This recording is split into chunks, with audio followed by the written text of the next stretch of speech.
Hello everyone, আসসালামু আলাইকুম। সবাই কেমন আছেন? আশা করছি সবাই অনেক ভালো আছেন। আজকে আমি আপনাদের সাথে মজাদার একটি আদার ক্যান্ডি রেসিপি নিয়ে হাজির হলাম। আশা করছি আপনাদের অনেক ভালো লাগবে। তো আদার ক্যান্ডি রেসিপিটা হচ্ছে আপনারা খুব সহজে বাসা তৈরি করে অনেক দিনের জন্য রেখে দিতে পারেন। ঠান্ডাজনিত কোনো সমস্যা হলে, সর্দি হলে, খুসখুসে কাশি হলে, গলা ব্যথা সকল সমস্যায় কিন্তু এর কার্যকারিতা ভূমিকা অনেক বেশি। তো অনেকে হচ্ছে কাঁচা আদা খেতে পারেন না, তারা চাইলে এইভাবে তৈরি করতে পারেন। তো চলুন দেখে নিই। তো আমি এখানে প্রথমে পরিমাণ মতো চিনি দিয়ে হচ্ছে শিরা তৈরি করে নিচ্ছি, একটু ঘন করে তৈরি করে নিব। ঘন করে তৈরি করে নেওয়ার পর আমি হচ্ছে যে আদা কুচি দিয়ে দিচ্ছি। এখানে আমি এক বাটির মতো হচ্ছে আদা কুচি করে নিয়েছি। তো এই পর্যায়ে আমি হচ্ছে স্বাদ মতো লবণ দিয়ে দিব। তো আমি একটি ক্যারামেল কালার হচ্ছে তৈরি করে নিব, কালারটা যেন সুন্দর আসে সে পর্যন্ত অপেক্ষা করব।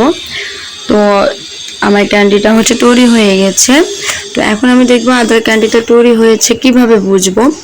এই নর্মাল পানিতে কিছু অংশ চকলেট হচ্ছে দিয়ে দিব। তো আপনারা দেখতে পাচ্ছেন এরকম গোল গোল হবে, পানি থেকে আলাদা কিন্তু হবে। তো তখনই কিন্তু নামিয়ে ফেলতে হবে। তো এই পর্যায়ে আমি একটি কাগজের মধ্যে হচ্ছে আদার ক্যান্ডিটা দিয়ে দিচ্ছি। তো ভালোভাবে ছড়িয়ে নিচ্ছি।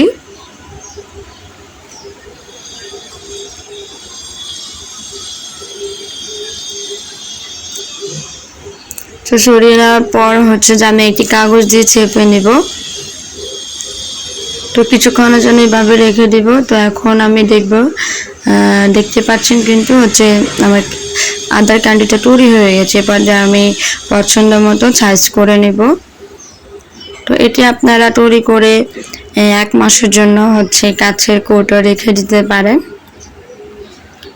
এটি শুধু যে সর্দি কাশি হলেই খাওয়া যায় তা না, এটি কিন্তু এমনি খেতে অনেক বেশি মজাদার। তো বন্ধুরা, আমার ভিডিওটি যদি আপনাদের ভালো লেগে থাকে অবশ্যই লাইক, কমেন্ট, শেয়ার করে পাশে থাকবেন। তো আশা করছি আপনারা আমার হচ্ছে ভিডিওটি খুব ভালো লেগেছে। তো আজ এই পর্যন্ত, সবাই ভালো থাকবেন, সুস্থ থাকবেন। আল্লাহ হাফেজ।